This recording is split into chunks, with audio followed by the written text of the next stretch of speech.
Good morning and welcome to Rising. Thanks for moseying on by. We've got an excellent show for you today. Some very interesting, fascinating news, I think, to discuss. I actually have a radar today, so I can't wait to get to that.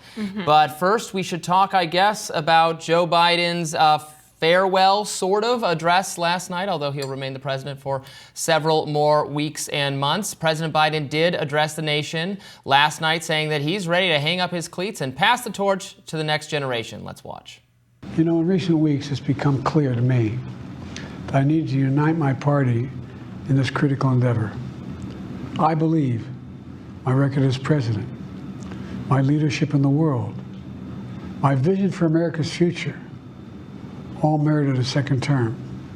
But nothing can come in the way of saving our democracy. That includes personal ambition. So I've decided the best way forward is to pass the torch to a new generation. That's the best way to unite our nation. You know, there is a time and a place for long years of experience in public life. But there's also a time and a place for new voices, fresh voices, yes, younger voices. Now, in his first speech since dropping out on Sunday, Biden also assured Americans that he would finish his term. Over the next 6 months, I'll be focused on doing my job as president. That means I'll continue to lower costs for hardworking families, grow our economy. I'll keep defending our personal freedoms and our civil rights, from the right to vote to the right to choose. Many Democrats applauded the speech online. Former President Barack Obama tweeted, quote, "The sacred cause of this country is larger than any one of us." Joe Biden has stayed true to these words again and again over a lifetime of service to the American people. Thank you, POTUS. And CNN's Van Jones got emotional while reacting to the speech. Let's watch. He asked the question, does character still matter? Well, it does tonight. It does tonight. The kid with the stutter did good. He did good. That's a good man. He fell on the sword. He fell on the sword. Most heroes, they fight to the bitter end. He fell on this sword. He's an old guy, but the heart's still there. You know, the words aren't as clear, but the love is as clear. The heart is still there. And I think people need to look at this, because you had somebody sitting in that chair and he wouldn't give up power no matter what.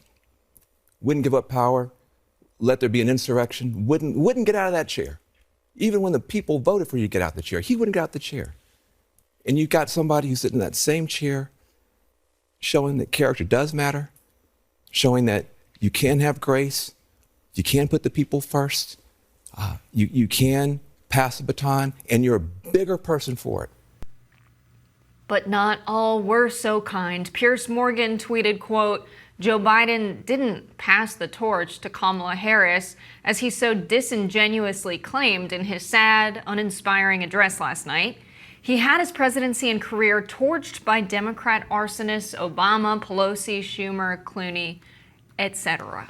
Yeah, point to Piers Morgan for this one. Joe Biden did not go quietly into that good night very quickly.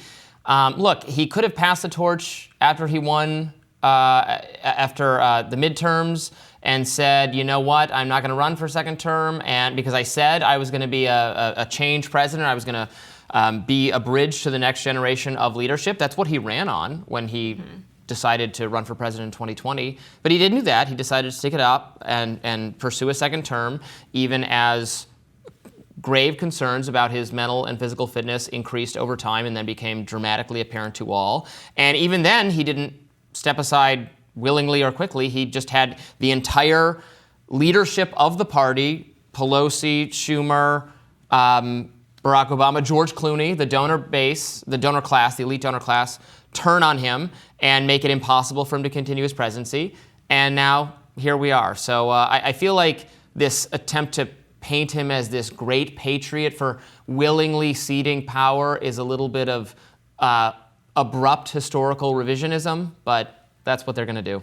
I kind of feel similarly. It's almost like they're trying to evoke feelings of like saying goodbye to a sick elderly family member. Yeah. We should not feel that way about the President of the United States. Who's still the president. He's still the president. Right, Right, exactly. you're correctly describing, like they're putting him on the glacier or the ice floe and sending him off to sea. He's still supposed to be running the country at a perilous time for our nation when we're embroiled in conflicts all over the globe. Netanyahu visiting yesterday. We're going to be talking about that more on the show, the situation in Israel. This is a time where we need competent leadership at the wheel. And so contrast that with, everybody do it like it's a retirement party. The job remains to be done. Can he do it? He sat there and bragged that he's one of the only presidents in recent history, maybe the only, who's been able to say we are not at war. And that's a weird thing to say when the Pentagon authorized airstrikes on Yemen yesterday, when you've been financing Israel's genocide in Gaza, when you haven't used your power as president to rein in the far-right leader of Israel, who is now speaking before Congress, getting standing ovations. It's kind of like sick that his legacy is what a good guy because he stepped aside. Yeah, because he stayed in office to get so old that he had to. And I think someone like Van Jones eulogizing him in this way that's very emotional might have been a part of the negotiating between Nancy Pelosi and Biden. He might have been like, fine, I'll step aside. But everybody I'll has to say relinquish the nice things presidency, about me. But I want Van Jones eulogizing me. I want them on the verge of crying. They're all going to need to say that I'm the greatest. Like, this could have very well been part of that. You're absolutely right. That I believe to explicitly have been part of the deal because everyone is doing it. They're falling over themselves to praise him, not just Democrat media commentators and Democrats, and they're saying, oh, it's so brave of him. So what, we've not seen this since Roman times. What was it, Cincinnatus, or was the emperor who went back to tend his garden once the crisis had passed? That it's that kind of heroism on display. He fell on the sword, Robbie. Yeah. Well, I was going to say, how men have to think about the Roman Empire several times each week as it goes. So they're all praising him, but there's still a job to be done. And you're right about the war point. Okay, we're arming Ukraine, and they're at war. We're funding Israel, and they're at war. Biden's record on, yes, he got us out of Afghanistan in a very messy way, although it was important to get out of Afghanistan. Trump, to the same extent, really hasn't started any massive new confrontations, although you're right to point out, drone strikes continue against the nebulous war on terror everywhere. A lot of continuity, actually, on foreign policy, more than I think the American people, the America First foreign people on both sides of the political spectrum would like to see.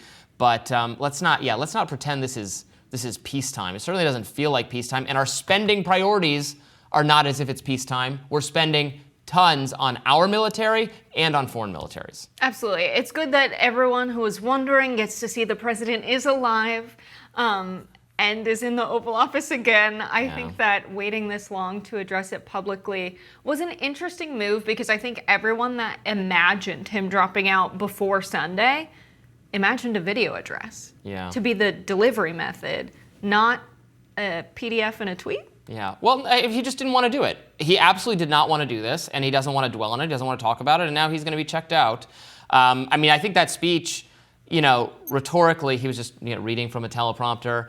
I don't think he read it with a ton of energy. I don't think anyone was watching it and saying, man, did we screw up? He has that fire. He still could have pulled it together.